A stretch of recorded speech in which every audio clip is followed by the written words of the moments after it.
My name is Clara Aleman. I'm 38, born last in a family where power speaks louder than love, and silence is mistaken for weakness. My older siblings run firms, own properties, make headlines. Me, I coordinate marketing plans for a mid-sized tech company that no one brags about at dinner. Even my husband Ethan, CEO, venture star, Forbes profiled, barely registers my presence unless I'm wearing heels and smiling for his shareholders. I've spent most of my adult life learning how to disappear in plain sight. But then came the dinner, when Ethan spoke fluent Japanese, assuming I couldn't understand a single word. He was wrong, and what he said changed everything. He walked into the room like he owned it. Not just the room. Every conversation, every decision, every breath. Ethan didn't knock anymore.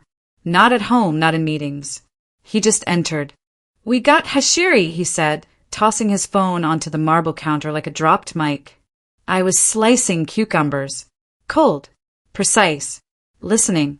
He opened the fridge. Friday, 7:30. Yamamoto's flying in. Make sure you're ready. I looked up. Hashiri. San Francisco. Michelin star. Japanese traditional. He popped open a San Pellegrino. Tanaka-san. Sorry, Yamamoto now. He prefers authenticity. And appearances. He smiled. The kind of smile that never reached his eyes anymore. I need you looking. Polished. Simple. Navy dress. The one with sleeves. Minimal makeup. What's the occasion? I kept my voice level. Expansion. We're folding 2 AI patents into a separate arm. He's the capital. It's a formality. He took a sip. And a photo op. Silence. Clara, he added. Don't worry about the business talk. He speaks limited English. I'll handle the Japanese. Just smile. I nodded. I always nodded. What Ethan didn't know, I'd been fluent in Japanese for over 2 years. Night by night, lesson by lesson, I had rebuilt a part of myself no one noticed. While he traveled, while his emails grew shorter, while his hand stopped finding mine in the dark. Fine, I said, wiping the blade clean. Friday it is. Hashiri was a glass box tucked beneath San Francisco's skyline. Sharp lines, shadowed wood, a silence that made you pay attention. Yamamoto sat waiting when we arrived. Mid-50s, tailored charcoal suit, silver glasses, a stillness to him that made even Ethan pause before speaking. Tanaka-san, Ethan greeted with a bow. It's a pleasure. They exchanged pleasantries in Japanese. Formal, polished, practiced. I smiled and pretended I didn't understand a word. They spoke through the sashimi course, business projections, risk matrices, asset absorption. I understood all of it. Then Yamamoto glanced at me. A polite nod. Okusama no shigoto wa? What does your wife do? I opened my mouth, just a breath. But Ethan waved it off with a soft chuckle. Ah, she works in marketing. Small firm. Nothing serious. More of a hobby. Keeps her busy. My stomach tightened.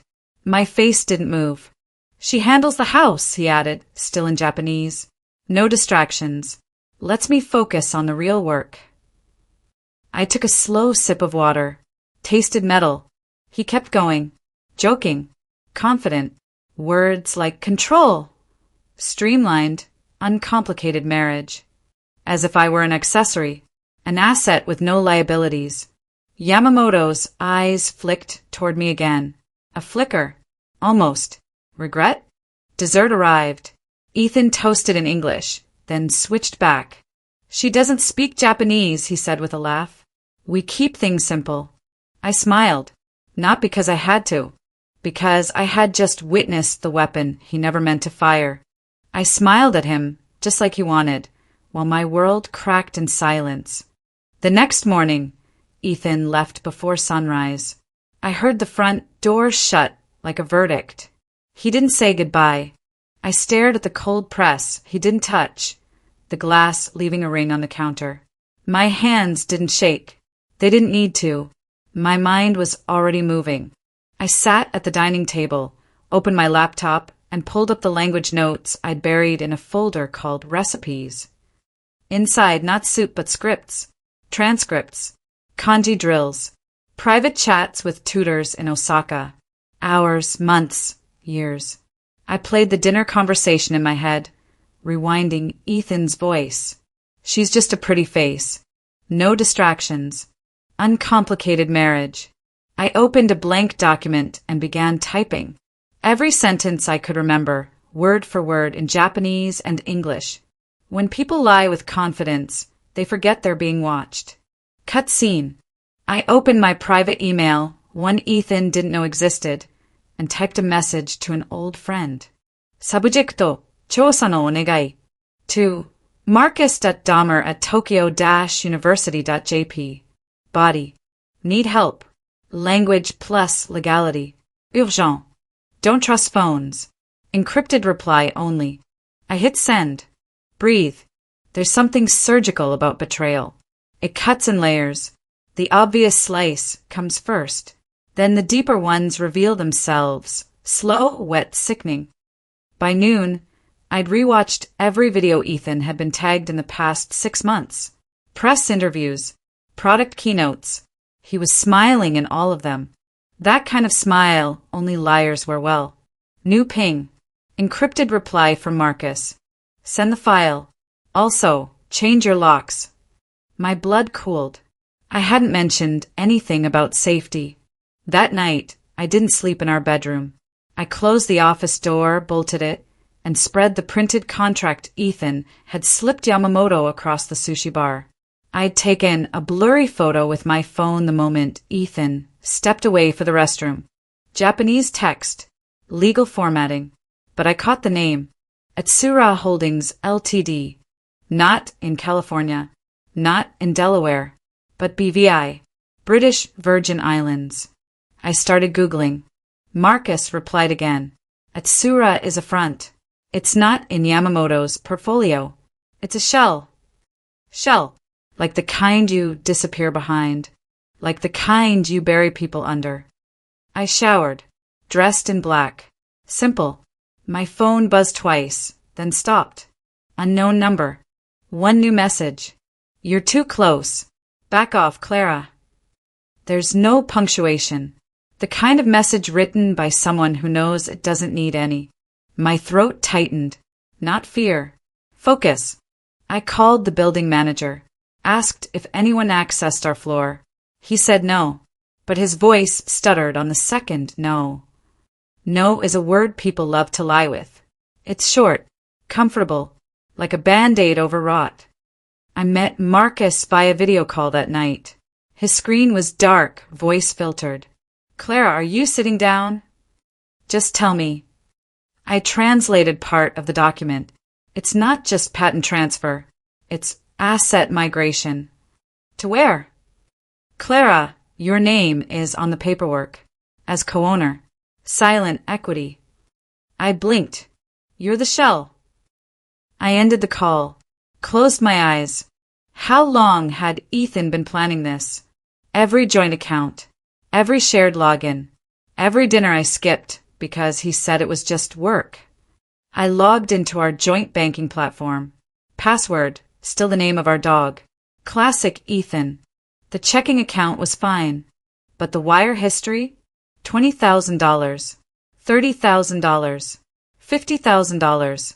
All sent to Mitsui Private, Tokyo, under an entity named Clarin International. Clarin. Not Clara. Close enough to bury me with. Midnight. Another email ping. Not Marcus. Unknown sender. He's leaving after the signing. You won't see him again. No attachments. No signature. Just static dread. I opened my closet. Pulled down the metal lockbox Ethan once joked about. In case of nuclear war, he said. Inside was supposed to be emergency cash. Passports. Backup keys. Instead, a sealed manila folder marked with a pen stroke. I opened it. Inside, a notarized agreement. Fake. Filed post-marriage. Digital signature. Mine. Forged. It stated I relinquished all rights to Ethan's company shares in the event of international reallocation of assets. I nearly laughed. It was all so perfect, so calculated, so Ethan. But perfect plans have one weakness. They rely on people behaving as expected. I closed the box, locked it again, walked to the kitchen, unplugged the router, pulled the battery from my phone, lit a candle. The room flickered. Shadows stretched. He thought I didn't understand his words, but he has no idea what I'm about to uncover. The bank portal took longer to load than usual, spinning, buffering. My heartbeat filled the silence. Joint account, two-factor authentication. It pinged Ethan's number. I intercepted the code. Routine. The numbers told a story. 6 transfers in 3 months. All marked consulting. Each one rounded. $20,000. $30,000. $50,000. Destination, Mitsui Private, Tokyo. The sender, C. Aleman. Me. The breath left my lungs. This wasn't identity theft. This was identity replacement. Clara International. A shell company. Just one letter off from my name. Legal but lethal. Ethan hadn't just cut me out. He'd built the exit on my name. The cursor blinked on the screen. I took a photo. Then I opened a second tab. I ran the company name through Open Corporates. Nothing in the US. But Japan, yes. Registered under dual signature authority. One of them, mine. How do you destroy someone? You turn their name into the crime.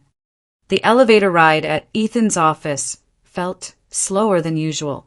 I wore all black, hair pinned, eyes hidden behind dark lenses. I had memorized the route. I knew the receptionist would be out for lunch.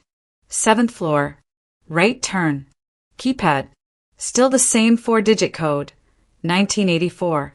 His birth year, his ego. I slipped inside. His office smelled like cold coffee and Cold War. I sat in his chair. I opened his desktop. Encrypted drive. Locked. I didn't try to crack it. That wasn't the play.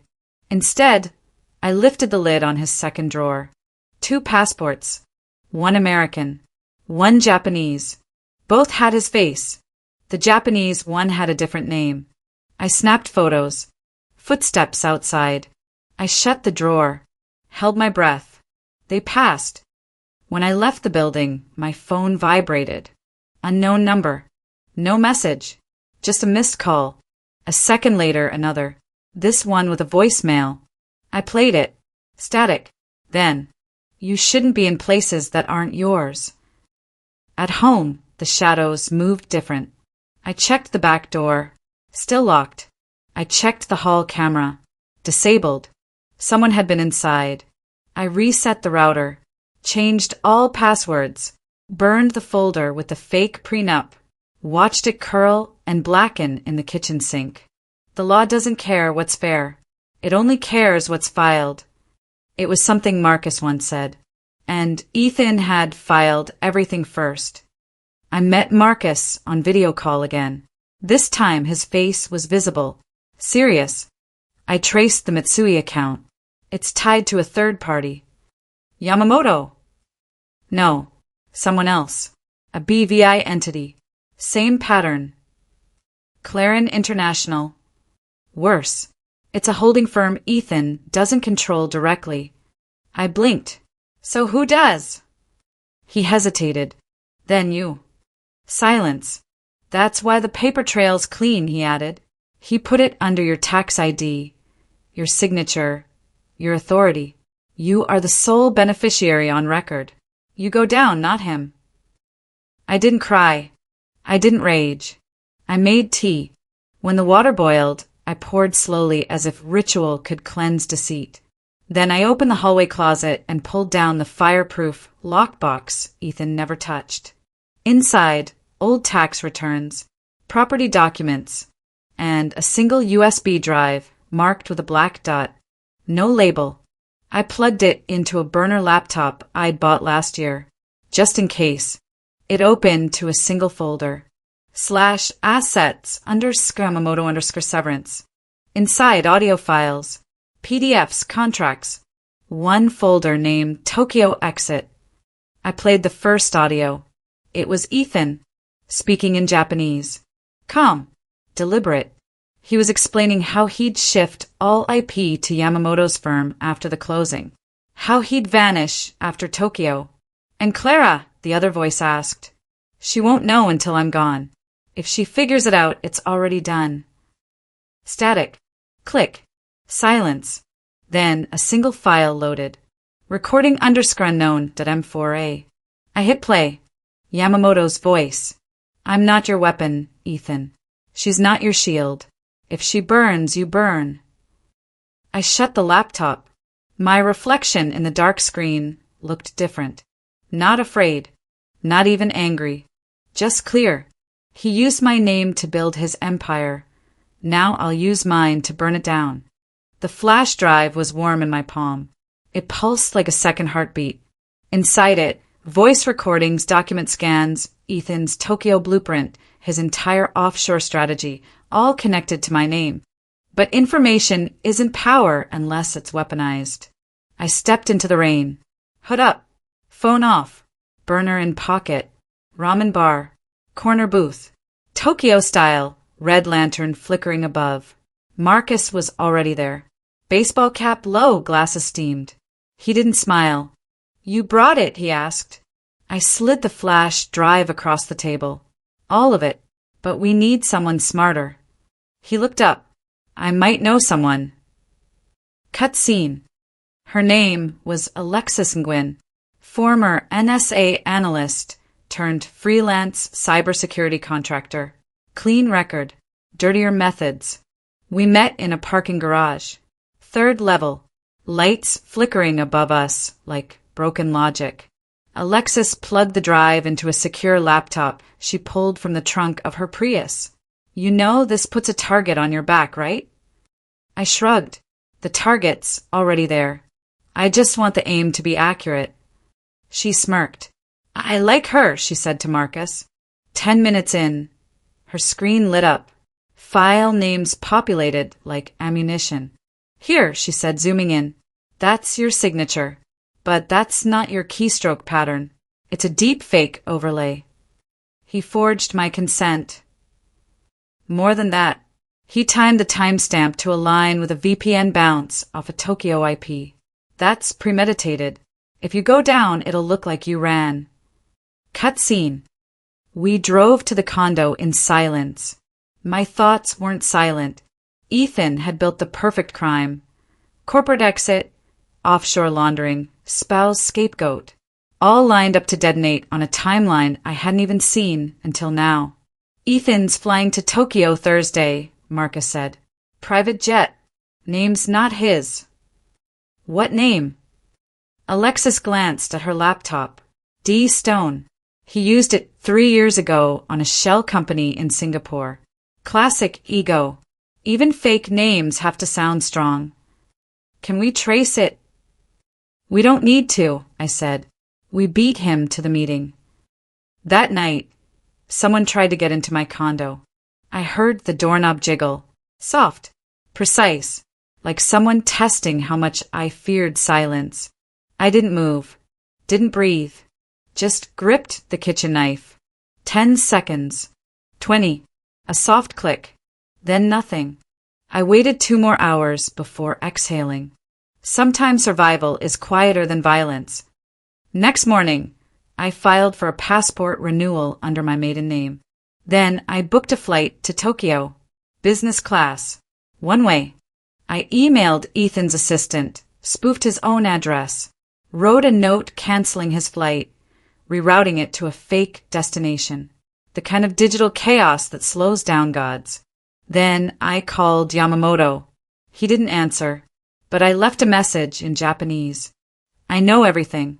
I know what Ethan's planning. And I know what you are. Cut scene. That afternoon, Marcus printed 2 full document sets and stashed them in separate lockers. One at the airport, one at a public library in Daly City. If anything happens to you, he said, the press gets a Dropbox link.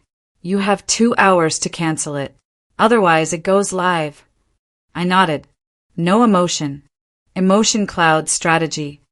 That evening, I found Ethan's penthouse door cracked open. Not unusual. He always liked to be followed. The place was clean. Too clean. Sterile in that curated CEO way. He stood near the bar, glass of hibiki in hand. Clara, he said as if I'd been invited. I needed to see you. He sipped. Is this about the dinner again? I stepped closer. No, it's about Tokyo. He froze. Just a second, but long enough. His smile returned. You've been busy. You have no idea. He moved fast, reached for the drawer. But I was faster. I pulled the burner phone and hit record. He stopped. You think you can win this? He asked, stepping closer. I don't have to win. I just have to survive long enough for the world to hear you. Then the power cut. Darkness. Heavy breath. A struggle. His hand on my wrist.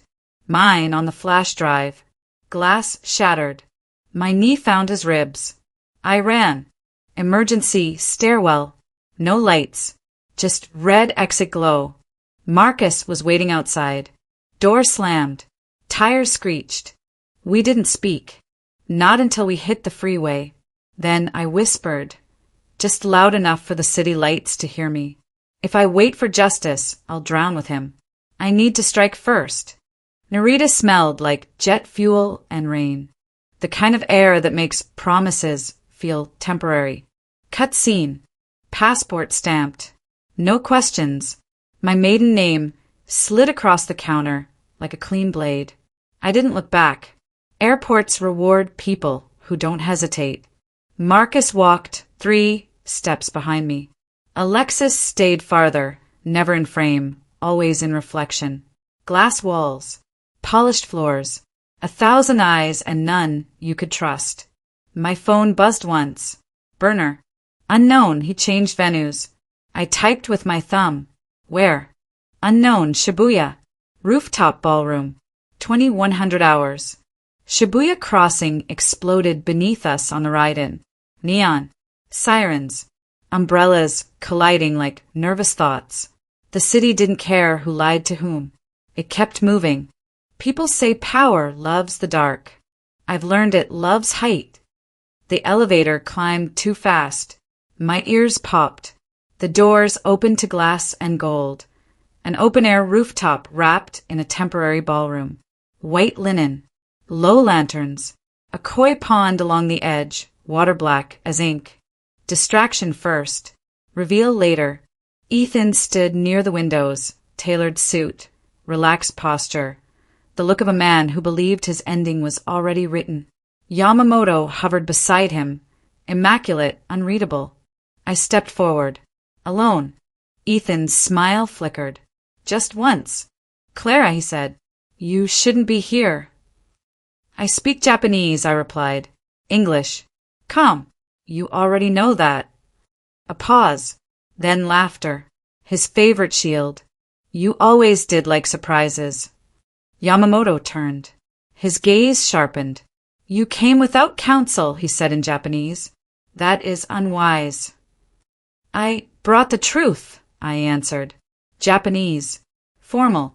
Precise. And witnesses. Alexis's voice murmured in my ear through the lapel mic. We're live. DOJ intake acknowledged. SEC mirrored. Time slowed. Sometimes the bravest thing is saying less. Ethan waved a hand. Music swelled. Servers moved. Champagne poured. Distraction. Then Yamamoto leaned in, voice low. You are collateral, he said. But collateral can be compensated. There it was. The offer. Money for silence. Safety for compliance. I thought of something my mother used to say when my siblings laughed at my quiet. If you want peace, tell the truth early. I'd learned the second half on my own. If you want freedom, tell it loudly. No, I said. Yamamoto's eyes hardened. Then you will burn with him. Reveal. I tapped my watch twice. The koi pond lights brightened. The water glowed. Reflections of contracts streamed across the surface, projected from Alexis's rig, mirrored from cloud servers. Names, dates, transfers. My name cleared. His circled. Gasps rippled. Phones lifted. Security stiffened. Ethan lunged. He grabbed for my wrist. The mic tore free. Music cut. Glass shattered. Someone screamed. I moved. Not fast. Certain. The flash drive slid from my fingers and dropped into the koi pond. Splash. Ethan froze. You idiot, he hissed. I met his eyes. You taught me this. Control the narrative. Alexis's voice again. Data's already streamed. Redundant uploads complete. Sirens rose from the street below, thin and growing. Yamamoto backed away. You misunderstand, he said. This was never about you. I nodded. It never is. Until it is. Ethan's mask cracked. You think this saves you, he said. They'll tear you apart. I stepped closer. They already tried. I'm still standing. Security surged. Hands on shoulders. Shouts in 2 languages. The ballroom collapsed into motion. Cut scene. The stairwell smelled like metal and sweat. We ran. Down. 2 at a time. My lungs burned. My head stayed clear. Left, Marcus shouted. Service exit. We burst into rain. Cameras everywhere. Police lines forming. Blue lights painting the wet pavement. A man bumped me hard. I spun. Empty hands. Gone. Alexis's car slid to the curb. Doors open. Engines screaming. We piled in. Tires burned. We vanished into traffic. On the bridge, the city fell away. My phone vibrated. A new voicemail. Unknown. Ethan's voice. Calm. Almost fond. I knew you spoke Japanese, he said. I just didn't think you'd have the guts. The line went dead. I stared out at the river. Black. Endless. People confuse courage with noise. Real courage is choosing the moment. I closed my eyes and sent one last message to the intake portal. Timestamps, confirmations, my sworn statement attached. Truth filed. Properly. Irreversibly. Let the truth drown every lie, starting with yours. The courthouse was built to intimidate. Marble steps. Bronze doors. Security lines that hum with judgment. Cameras blinked from every angle, catching angles I didn't know I had. Even the silence here sounded rehearsed. I walked in without makeup, without armor. Marcus flanked my right, Alexis my left. The new legal team, 2 women in navy suits, eyes like steel, voices like rope, led the way. This time, I didn't follow from the shadows. We passed the press. No comment, no flinch, just the faint click of shutters. They were here for him. Power isn't about how loud you speak, my mother once said. It's about who keeps speaking after the noise dies. Cut scene. Ethan sat across from me at the hearing table. Cuffed. Still postured like he was holding court. 2 U.S. Marshals stood behind him, statues with badges. His lawyer whispered something. Ethan smirked. A show for the cameras. Always. Judge Yara nodded toward me. Ms. Aleman, you may proceed. My voice didn't shake. I'd already burned. I'm not here for revenge, I said. I'm here for truth. He didn't just betray me. He betrayed shareholders, clients, international partners. He used my name, my identity, my silence.